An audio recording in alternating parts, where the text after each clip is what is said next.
तो चलिए हम लोग स्टार्ट करते हैं ज्ञान बिंदु जीएस एकेडमी का जीके स्पेशल टेस्ट सीरीज। और आज हम लोग इस वीडियो में टेस्ट नंबर 46 का डिस्कशन करने वाले हैं। और यह जो सेट है यह रोशन आनंद सर के द्वारा तैयार किया जाता है, तो हम लोग इसी सेट का डिस्कशन करेंगे। तो आप लोग वीडियो को पूरा देखिएगा और पसंद आने पर वीडियो को लाइक और चैनल को सब्सक्राइब करना न भूलें, और इस वीडियो को अपने दोस्तों में ग्रुप में शेयर जरूर करें। चलिए हम लोग स्टार्ट करते हैं। और इसका पीडीएफ अगर आपको चाहिए तो पीडीएफ आपको हमारे टेलीग्राम चैनल पर मिल जाएगा, जिसका लिंक डिस्क्रिप्शन बॉक्स में दिया गया। देखिए पहला क्वेश्चन है, अनुव्रत सिद्धांत का प्रतिपादन किसके द्वारा किया गया है? अनुव्रत सिद्धांत का प्रतिपादन जैन धर्म के द्वारा किया गया है। 3 नंबर सही हो जाएगा। अशोक के धम्म नीति का मूल मंत्र या सिद्धांत क्या था? अशोक के धम्म नीति का मूल मंत्र था संयम। उसका संयम उसका मूल सिद्धांत था। महात्मा गांधी को सविनय अवज्ञा की प्रेरणा किससे मिली? सविनय अवज्ञा आंदोलन का प्रेरणा महात्मा गांधी को डेविड थोरो से मिला था। ऑप्शन नंबर ए हो जाएगा डेविड थोरो। किस वंश के शासकों ने ब्राह्मणों और बौद्ध भिक्षुओं को कर मुक्त गांव देने की प्रथा की शुरुआत किया? कर मुक्त गांव दान में देने की प्रथा की शुरुआत सातवाहनों के द्वारा किया गया था। 1 नंबर सही हो जाएगा। आगे बढ़ते हैं। 5 नंबर में सूची 1 और 2 को मिलान करना है। गीत गोविंद के लेखक हो जाएगा जयदेव। 1 का 2 नंबर हो गया। 1 का 2 देखिए यहाँ पे है, आपको यहीं से आंसर हो गया। आप एक ही कोई मिलाइएगा, कोई आंसर मिल जाएगा, क्योंकि इसके अलावा 1 में 2 कोई नहीं है। उसके बाद देखते हैं पवन दूत के लेखक धोई हो जाएगा। कर्पूर मंजरी के लेखक हो गया राजशेखर। ललिता विग्रह राज के लेखक सोमदेव है, तो 2 नंबर सही है। आगे बढ़ते हैं। दिल्ली सल्तनत के किस सुल्तान को शाही दरवेश कहा जाता है? तो दिल्ली सल्तनत के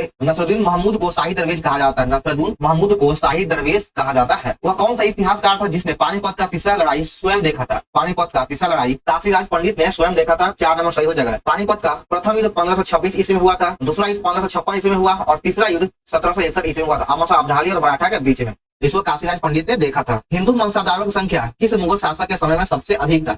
जो हिंदू मनसबदारों की संख्या था सबसे अधिक औरंगजेब के शासनकाल में था। 4 नंबर सही हो जाएगा औरंगजेब। त्रिपक्षीय संघर्ष में किस शासक ने कन्नौज पर विजय के बाद उत्तरापद स्वामी की उपाधि धारण किया था? त्रिपक्षीय संघर्ष में कन्नौज पर विजय पाने के उपरांत उत्तरापद स्वामी की उपाधि धर्मपाल ने धारण किया था। धर्मपाल ने धारण किया था, तो 4 नंबर सही हो जाएगा। माउंट सेमेरू किस देश में स्थित एक सक्रिय ज्वालामुखी है? जो माउंट सेमेरू है यह एक सक्रिय ज्वालामुखी है जो इंडोनेशिया में पाया जाता है, इंडोनेशिया में अवस्थित है। अमेरिका में कोलोरेडो किस भूभाग के लिए प्रसिद्ध है? जो कोलोरेडो है यह ग्रैंड कैनियन के लिए प्रसिद्ध है, विश्व विख्यात है ग्रैंड कैनियन के लिए। निम्नलिखित में कौन से समूह की नदियां बिहार और उत्तर प्रदेश के बीच सीमा बनाती है? कौन सी नदी है जो बिहार और उत्तर प्रदेश के बीच सीमा रेखा का निर्धारण करता है? इसका सही उत्तर हो जाएगा ऑप्शन नंबर 3, गंडक, कर्मनाशा और घाघरा। ये जो तीनों नदी है यह बिहार और उत्तर प्रदेश के बीच सीमा बनाता है। कर्मनाशा नदी है जो यह बक्सर के आसपास बिहार और उत्तर प्रदेश के बीच सीमा बनाता है। दक्षिण पूर्व एशिया में निम्न में से अस्त्र अवरुद्ध देश कौन सा है? दक्षिण पूर्व एशिया का मात्र एक देश है जो अस्त्र अवरुद्ध है, वो हो जाएगा लाओस। 2 नंबर सही है लाओस। सवाना का सर्वाधिक विस्तार किस महाद्वीप में है? सवाना का सबसे अधिक विस्तार अफ्रीका महाद्वीप में है। 1 नंबर सही हो जाएगा। चलिए आगे बढ़ते हैं। आप लोग दोस्तों अगर अभी तक लाइक नहीं किए तो लाइक कर दिए वीडियो को। 15 नंबर क्वेश्चन है, निम्नलिखित पर्वतों में से कौन है राइन नदी के किनारे अवस्थित है? तो राइन नदी के किनारे कौन सा पर्वत है? तो सही उत्तर हो जाएगा ब्लैक फॉरेस्ट। ब्लैक फॉरेस्ट राइन नदी के किनारे स्थित है। भारत के झंडा गीत के रचयिता कौन था? ध्वज गीत या झंडा गीत के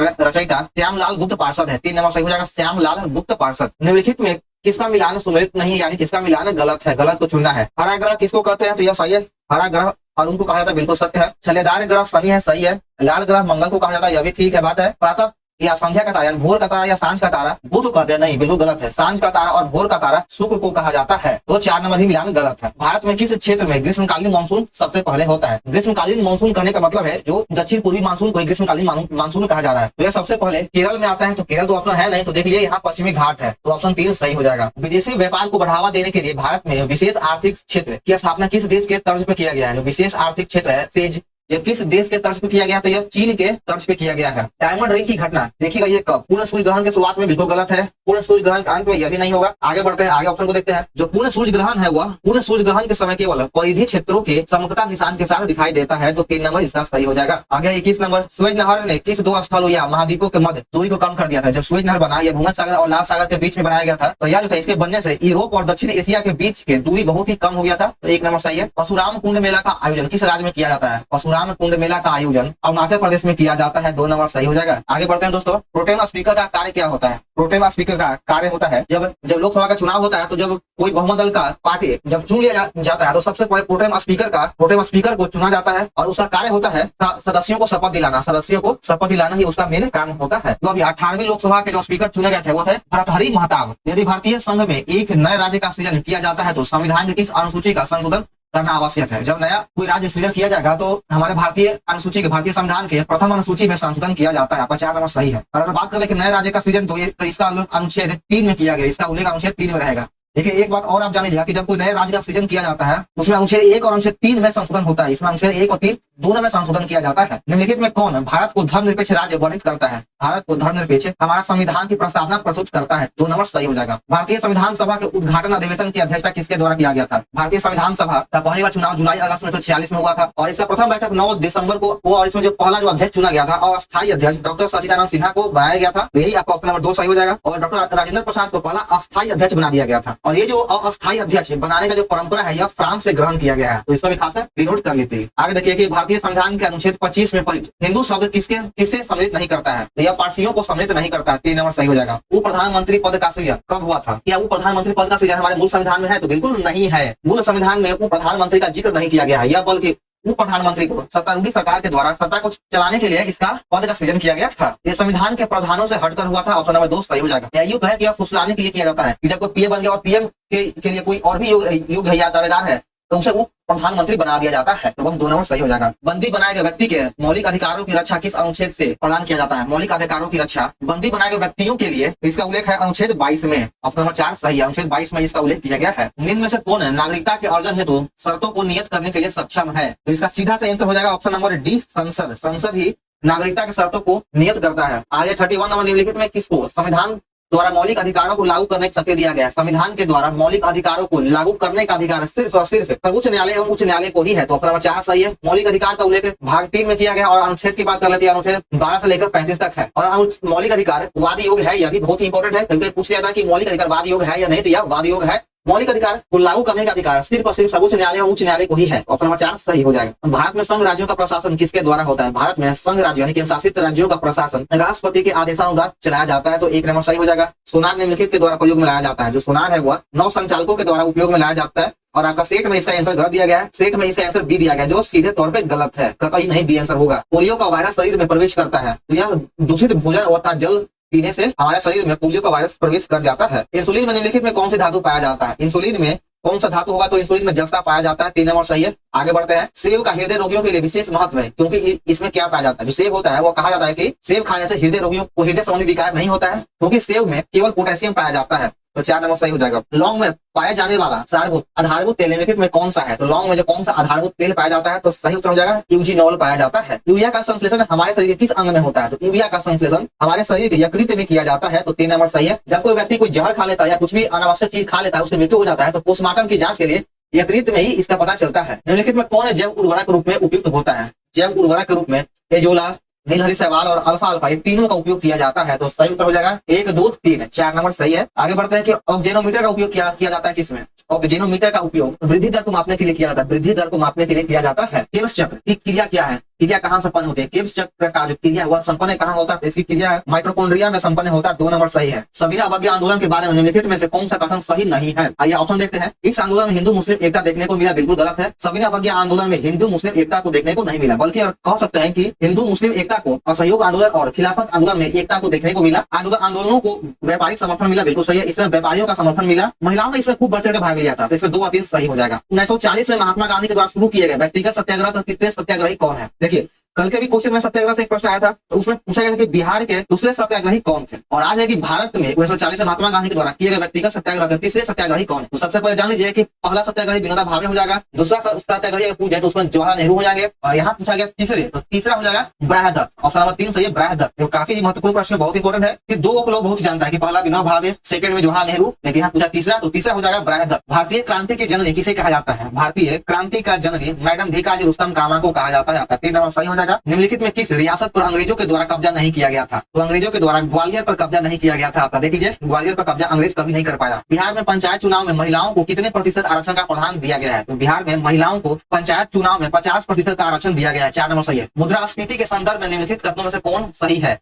तो इसका सही है जो इसमें चारों में से है वो है कि सरकार अधिक ब्रांड जारी कर सकता है। मुद्रास्फीति के संबंध में सरकार अधिक ब्रांड जारी कर सकता है। पृथ्वी से गुरुत्वाकर्षण के अचानक गायब हो जाने के परिणाम स्वरूप क्या होगा? जब पृथ्वी से अचानक गुरुत्वाकर्षण खत्म हो जाएगा, लुप्त हो जाएगा तो क्या होगा? जब अगर गुरुत्वाकर्षण समाप्त हो जाएगा तो आपका वस्तु का वजन तो शून्य हो जाएगा, लेकिन द्रव्यमान वही रहेगा। द्रव्यमान में कोई भी परिवर्तन नहीं होगा। तो ऑप्शन 3 सही है। जैसे किसी वस्तु का पृथ्वी पर द्रव्यमान वजन 600 लीटर है तो उसका चांद पर द्रव्यमान वजन 100 लीटर हो जाता है, लेकिन द्रव्यमान वही रहता है। द्रव्यमान में कभी कोई परिवर्तन नहीं होगा, इसलिए ऑप्शन सी बिल्कुल सही है। निम्नलिखित में कौन सा तत्व अन्य तत्वों के साथ आयनिक बंधन बनाने की सबसे अधिक संभावना रखता है, तो इसका सही उत्तर हो जाएगा ऑप्शन नंबर 2 क्लोरीन। क्लोरीन में सबसे अधिक आयनिक क्षमता होता है। एक भारी तीखी विषैली गैस आसानी से संघनित होकर एक रंगहीन तरल पदार्थ में बदल जाता है। यह अज्ञात गैस को क्या कहा जाता है? इस अज्ञात गैस को सल्फर डाइऑक्साइड कहा जाता है। एक नंबर सही है सल्फर डाइऑक्साइड। निम्नलिखित में से किसे पौधों की आयु निर्धारण करने की विधि के रूप में जाना जाता है? पौधों की आयु निर्धारण करने की विधि के रूप में डेंड्रोपोनोलॉजी कहा जाता है। 3 नंबर सही हो जाएगा। और यह पौधों के पेड़ों के वलय को गिनकर ज्ञात किया जाता है। वायु तापमान में वृद्धि वायु के जल वाष्प को अवशोषित करने की क्षमता को किस प्रकार प्रभावित कर सकता है? तो यह वृद्धि के द्वारा प्रभावित कर सकता है। 2 नंबर सही है। किसी पाइपलाइन के केंद्र पर स्थित किसी कण का वेग क्या होगा? उसके कण का वेग अधिकतम होगा। उसके कण का वेग अधिकतम होता है। 1 नंबर सही है। धातु के टेबल पर रखा गर्म कॉफी का कप किस विधि से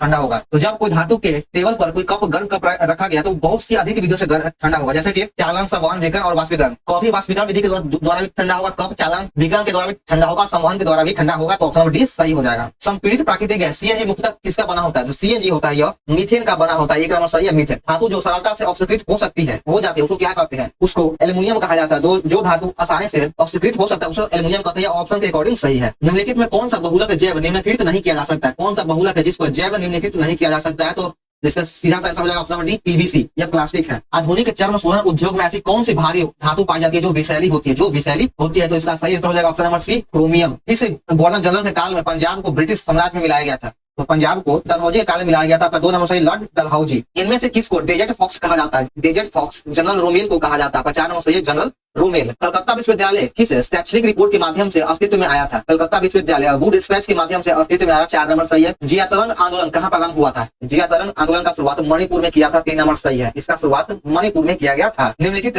संधियों को कालक्रम के अनुसार सजाइए। तो सबसे पहले हम इन सभी का डेट देख लेते हैं। अमृतसर की संधि कब हुआ? तो अमृतसर का संधि 1809 ईस्वी में हुआ था। 1809 में हुआ। बसीन का संधि 1800 ईस्वी 1802 ईस्वी में हुआ था। सलबाई की संधि 1782 में हुआ। श्रीरंगपट्टनम की संधि 1792 ईस्वी में हुआ था।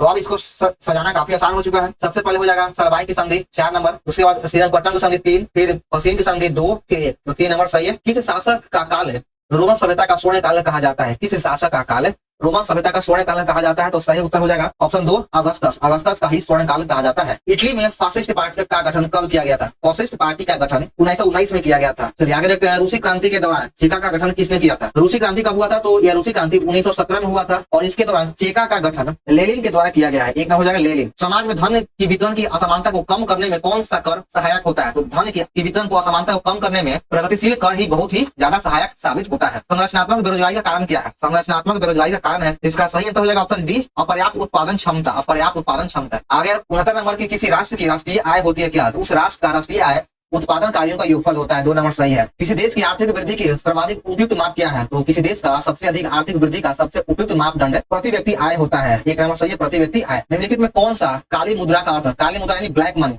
बस आसान हो गया। यह अवैध आय है जिस पर कर नहीं दिया जाता या छुपाया जाता है, उसे ब्लैक मनी कहा जाता है। निम्नलिखित में कौन सा गिल्ड एज बाजार से संबंधित है? तो इसका संबंध है गिल्ड एज बाजार से। इसका सही उत्तर हो जाएगा सरकारी प्रतिभूतियों का बाजार। इसका ऑप्शन नंबर डी सही है सरकारी प्रतिभूति का बाजार। डी नंबर सही है। मेजा बांध का निर्माण कहाँ हुआ है? मेजा बांध का निर्माण कोठारी नदी पर किया गया है। निम्नलिखित जनजातियों में से किसमें बहुपतित्व की प्रथा मानी जाती है? बहुपतित्व की प्रथा जनरली आप लोग एक लोग जानते होंगे टोरा जनजाति बहुपतित्व जो नीलगिरी क्षेत्र में पाया जाता है, लेकिन इसमें से जैनसूरा भी आंसर हो जाएगा। जैनसूरा जनजाति और टोरा जनजाति दोनों में बहुपतित्व प्रथा का प्रचलन है। तो सही हो जाएगा ऑप्शन नंबर सी 3 और 4 दोनों। गरिया उत्सव भारत किस राज्य में मनाया जाता है? गरिया उत्सव भारत के त्रिपुरा राज्य में मनाया जाता है। 4 नंबर सही है त्रिपुरा। जम्मू और कन्याकुमारी को जोड़ने वाले सबसे लंबा राष्ट्रीय राजमार्ग कौन सा है? यह हो जाएगा ऑप्शन ए NH 44। राष्ट्रीय एटलस और थीमेटिक मानचित्र संगठन कहाँ है? राष्ट्रीय एटलस और थीमेटिक मानचित्र संस्थान कोलकाता में स्थित है। 4 नंबर सही है कोलकाता। पेट्रोल रसायन उत्पादन का सबसे बड़ा केंद्र कहाँ है?